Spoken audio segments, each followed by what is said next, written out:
The pirates. Whatever conversation is up next is cut off by communicators blaring. Hello? This is a warning. Everyone thinking about experimenting in the other direction. Just don't, ouch.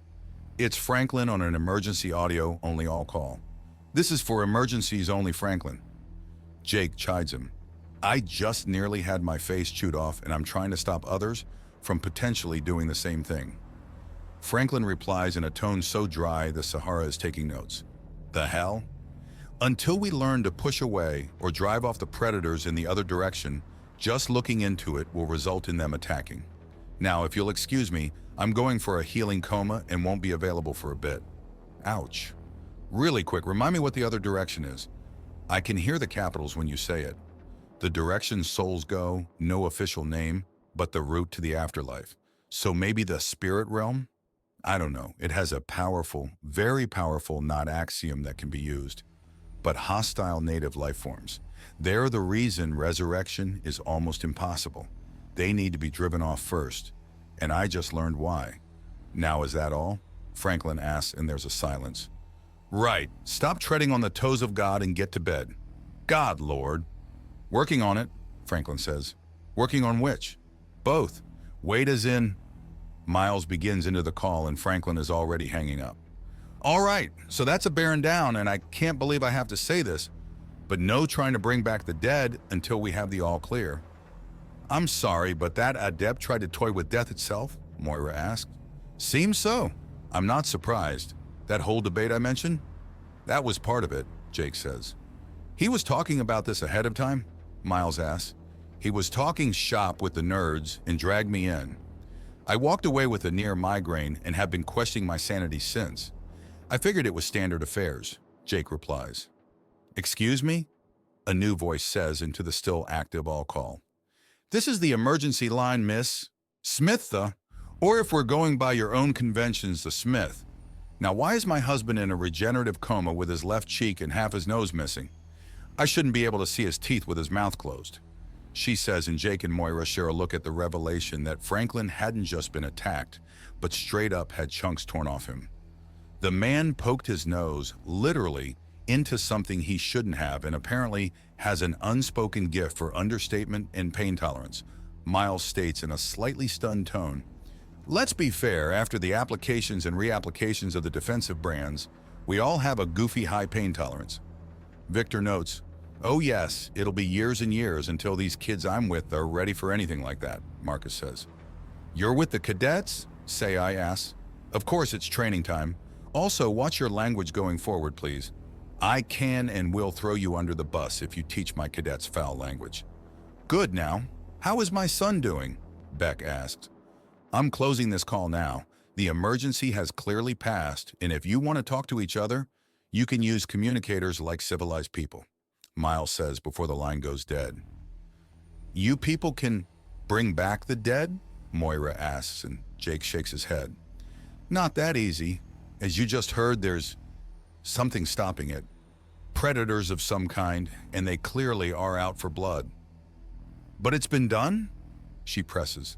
Yes, it has, but it only works on a formerly lost colony world called Lacron. Can you narrow that down? There are a lot of Lacrons. Lacron 297. Jake says and she blinks.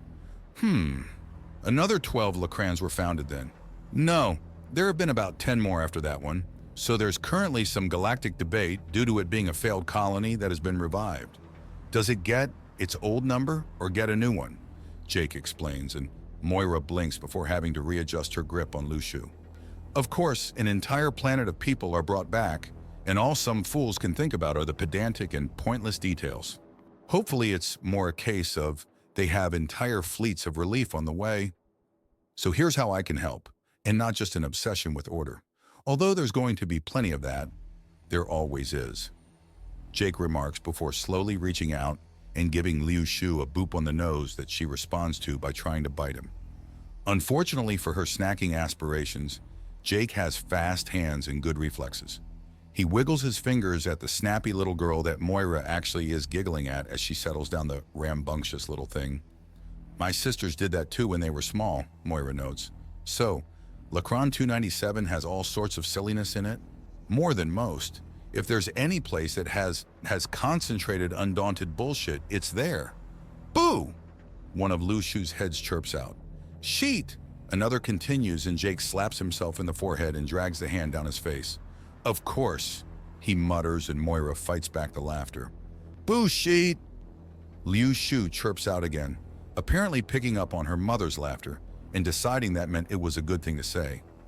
I try to be a good influence, but as much as I've gotten out of the ghetto, I can't get the ghetto out of me, Jake laments. Speaking of, time for some b-ball. That said, he hops the fence and holds up a hand to ask to join the game. Another player joins on the other side and things start getting hectic. Boo Sheet! Liu Shu calls out at random. She even gets the timing right as Jake dunks on the other players, and that kicks up a lot of laughter. Moira hugs her little girl close and can't help but feel strangely relieved. The failures she had just seen, or rather heard, had given her a sense of mortality to these strange men. Yes, they were skilled, efficient, and kind of scary, but they were still people with all the little mistakes and funny stories. Her rightmost body takes out her communicator and dials in a number. Hello, Duchess Lilpaw. I accept. I'll take a knighthood. I'll fight for this world and its people. Glad to have you aboard. I'll be honest with you. I wanted this world for a safe place to raise my pups without 1,000 different organizations, self-righteous pricks or old enemies to screw me and mine over. You're one of mine now, which means that above all else, Vuxa is your sanctuary. Welcome home, sister. Hidden attack satellites, very smooth. A face dimly lit by a monitor states. They're covered with granite and ice, blocking a lot of scans, but there's a few frequencies that are deliberately open, likely the activation frequencies. What's their effective range? Her employer, friend, and cousin asks. System-wide. However, they're not calibrated to operate in atmosphere. If we're inside either of the gas giants or on the inhabited planet, then there's nothing those giant death lasers can do to us. She elaborates. Boss lady, this is above our abilities. I know you want blood. Hell, I do too. But there's no way we're getting out alive if we're caught, and it's looking damn near impossible not to be. Another voice adds in the darkened bridge. Then we do this smart. Our family didn't rise by accident, the boss says. No, but I don't have 100 hands or 1,000 tentacles, and I'll need both if we're going to actually make a dent. I don't want a dent, I want a cut. I want blood for what they did. We don't even have full confirmation about what happened, boss. One night the compound just went quiet and then started acting under the new girls.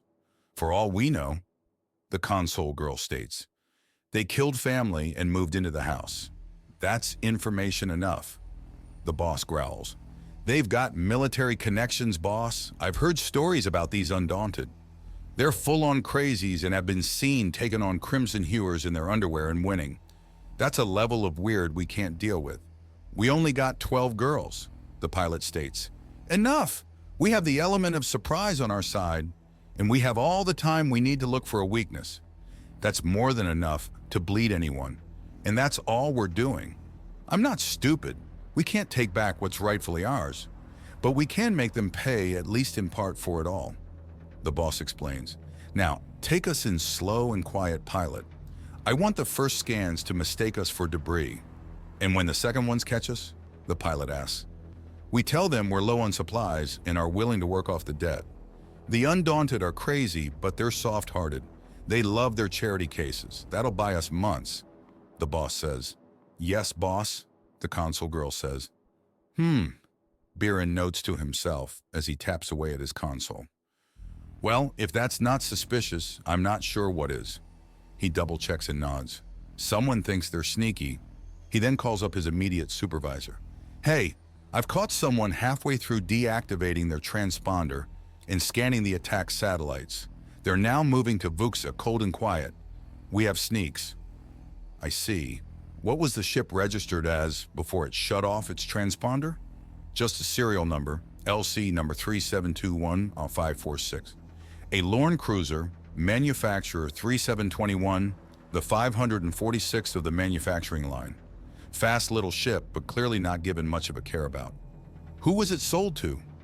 Sold to a Regini Void, but it was reported as stolen 16 years ago. Why would they be using a clearly stolen vehicle? She asks him and he shrugs. No idea, it might even be a stolen transponder, which means the ship could be anything. True enough, keep watching. I'm going to let them know we see them. I want to know how they react. Boss, we're getting communication from the planet, the console girl says. Fuck, we must have missed something if they can already see us. Stick to the plan, the boss says. All right, this is the Daring Dart. Who is this? The console girl asks. Unknown vessel. This is the Vuxa Defense Force. Why are you on approach? We were heading out to another system when we realized that someone in the supply chain cheated us and we have empty crates and few funds. We need to make an emergency stop before we starve and are willing to work off our debts. The console girl states and there's a pause. Very good. What's your ship ID again? The Daring Dart? Yes, our serial number is MC number 223-768721, the console girl remarks. Confirmed, we have your transponder. Head down to these coordinates and we'll see about your supply problems. The Vuxa Defense Force officer says and the console girl smirks. Copy that, on approach, she says before turning and giving her boss a nod. They don't suspect a thing, she says with relish in her voice. They don't suspect a thing. The controller says and Byron nods. Right, well they clearly think they're being clever. But if you want me to get into their systems without them noticing, I'm going to need a time where they're not looking right at things. Or a direct tap. I'm sending them to Starpath Port. There's good equipment there, but not subtle equipment. I'll have to go in person and put in a tap, Byron says. Starpath, that's Sci-Fi's territory. Is he aware of the possible threat? We're informing him now. Do you want transport, or can you get there yourself? Their ETA is 3 hours. That's easy enough. Starpath is the closest city to this barony that's not directly in it. I can get there in half an hour, Byron says as he stands up and cracks his back. Is there anything else? You're going to have friends nearby, but be careful anyways. No one likes it when a man takes a hit. I'm not only a Canador, but I'm undaunted too. I don't take the hit, I give it, Byron says confidently. Kimari, you're in charge of your younger sisters. I've got some work to do. What's going on? Someone thinks they're being clever and is sneaking into the system. They've got multiple transponders and fast lies. So I'm getting a tap into their systems and seeing what they really think. I'll be back in a few hours. I need to set up a little outpost and actually tap the ship. Oh, okay. Can I use the delivery app? Go ahead, I'm going to be in Starpath Port. It's not too far away, so don't hesitate to call, Byron says, hugging his little boy good and hard before carefully extracting Estella from his shoulder fur, and she flaps around a bit before gliding to her brother. Good luck. I'm going to need it with little Bitey here.